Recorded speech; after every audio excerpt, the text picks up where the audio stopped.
What was the black market in your high school? The cafeteria, not school run, kind of just a cafe inside the school, would charge $3-4 for a peanut butter and jelly sandwich, so one girl kept the ingredients in her locker and charged $1. When the school caught wind and shut it down, they tried to guilt us all by saying how the cafeteria was someone's livelihood and we were taking away from that. But like $4 for peanut butter? Yeah, if you need to make livelihood by ripping off children and being government funded at the same time, and a girl with PB&J and a loaf of bread she bought for $3 in a mall is threatening your existence, maybe you should look into getting a different job. I mean, that is how free market works. Handballs. Went to intermediate school in a coastal city where kids were fucking nuts for handball. The school wasn't very big, so every once in a while kids would hit the ball in a weird angle and have it go flying onto the roof, lost for eternity. For reasons I won't get into, during lunch I would volunteer as a garbage collector, picking up people's plates and dumping them out, packing up the garbage bags, etc. I became really good friends with the janitors, and so one day I mentioned to them how the roof was probably the holy grail of handballs. The next day one of them handed me a huge trash bag filled with handballs that he had picked up from the roof. For about a month I became the most popular kid in school.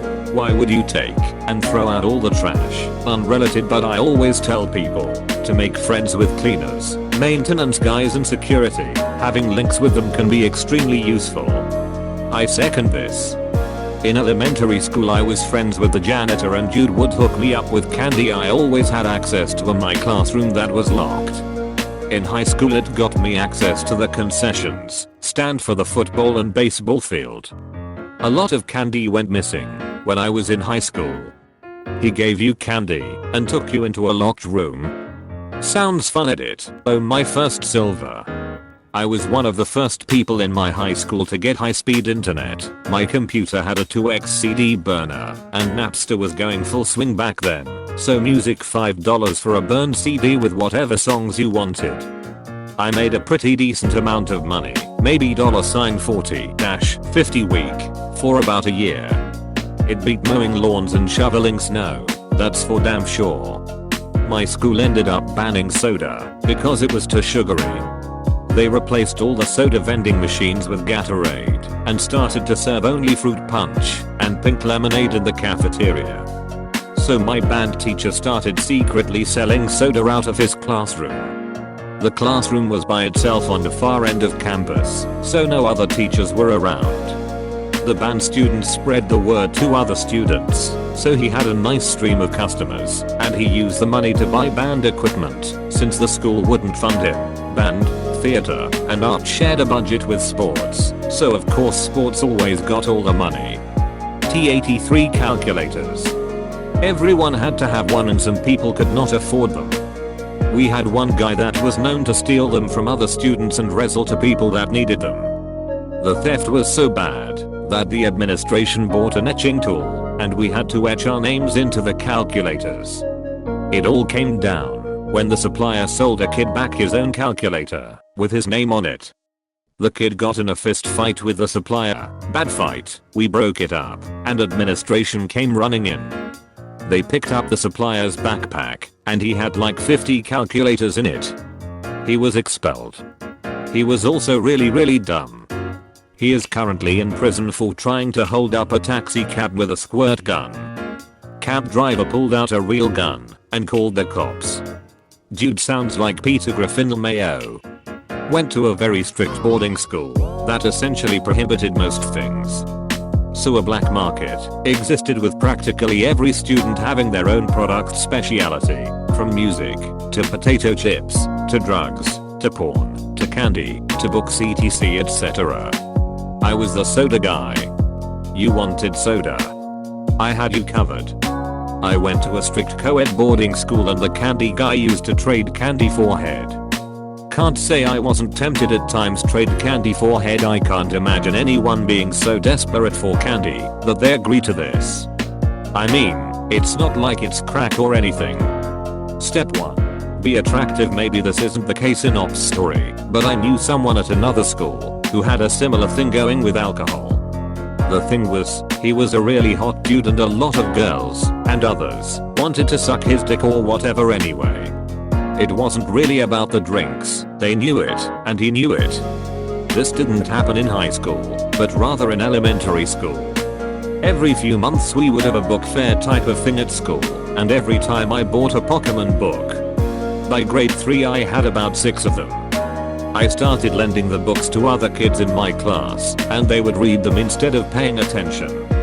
The teachers caught on to this, and started banning the Pokemon books. This just increased demand. In order to keep track of who had which books, I gave all of the regulars book cards that they could trade. One of my friends who somehow always had candy saw a market there, and so I told people they could also trade in the Pokemon cards with him for candy. We created a currency and we were the mint. Eventually the teachers traced it back to us. Some of them laughed, but our main teacher was PIEI'd. Shit was cash, yo. Mayfair Elementary School. I graduated high school in 2011. We had senior shirts, but this guy's design was rejected because it was going to say sexy SE for seniors and 11th for backquote 11. The school didn't find that appropriate for a bunch of 17 and 18-year-olds, so they rejected the design. He then went and started selling the t-shirts himself after our senior shirt came out, and it was ugly. Everyone started to buy them and wear them on our free dress days. The administration was in an uproar about it. Eventually all the seniors were called to a meeting where the principal screamed and cried to us about these shirts and tried to embarrass the shirt maker. But we all hated the principal, so no one cared. We had a similar incident my grad year at the larger high school in town. They wanted to print all the grad hooders to say Pen 15 short for Penticton Grad 2015. Yeah, that didn't go over well lol. Off-campus lunch passes. These were little numbered stickers you put on your school ID, high school, that allowed you to leave campus during lunch to eat. Which many people did, because we had the best burger joint in town across from campus, and because you were just that much cooler if you didn't have to eat on campus. Thing is, they required parental permission as well as verification, either via phone or in person during class registration. To get around that, my brother and I started making counterfeit stickers, scanning an original, they weren't hologrammed or anything, changing the number, and printing them out by the dozens on glossy sticker paper, which we then sold for around $5 each. Or just gave away freely, because fuck the man. They weren't exactly right, but since the lunch monitors would only take a cursory look at your ID as you went off campus, they passed just fine. Things were going great until one kid got caught. I don't remember if it was his parents or the school that nabbed him, but he sang like a fucking canary. Lots of suspensions, detentions followed for us and our friends who helped to distribute. It's not a black market per se, but our school has a folder that is shared between all desktop computers in the district. Its name is the Student Share Drive. This folder has been there from elementary school, and maybe even before. But recently, our school decided to give Chromebooks to every student. This has left that folder completely unmoderated, allowing people to put a lot on there without repercussion. Last time I checked it, it had a GameCube emulator.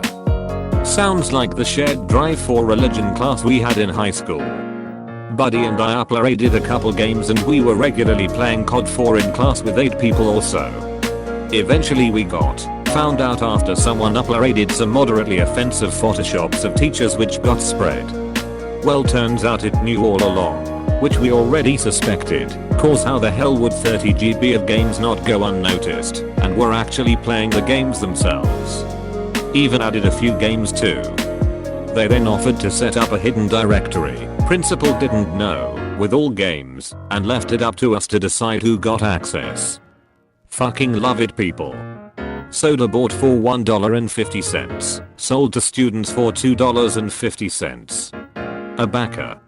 The really intelligent kids with excellent rapport with teachers would charge $5-20 to cover you when you ditched a class. Highest I paid was $38.63, haggled down from $75 to skip school entirely so I could go on a date. He just lied for me in every class and marked me as present when he was told to take the class attendance list to the receptionist. I'd say at least 4 to 5 backers were functioning for 10 to 20 people each day.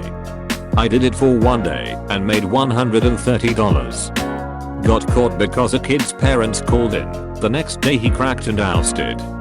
Took 3 to 4 months before that market recovered. So many jobs lost. TLDR, private school kids have too much money, so they spend more to not attend the private school. Condoms, oddly enough. Can you tell I live in a small town in the Bible Belt?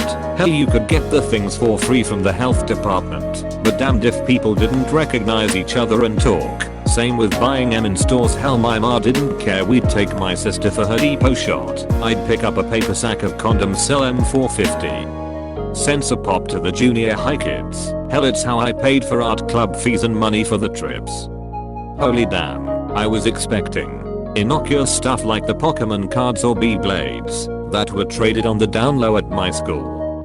But then I realized this question was for high school rather than primary or middle school. By the time I hit high school, I was nowhere near cool enough to be involved in a black market. Beyblades, cheetahs, and digital Pokemon were fucking gold mines in my elementary school. By high school it was just drugs. Every few months someone would get busted for selling drugs out of their locker. Or that one year on 420 when 2 fuckwits skipped school to sell an dig out on school grounds.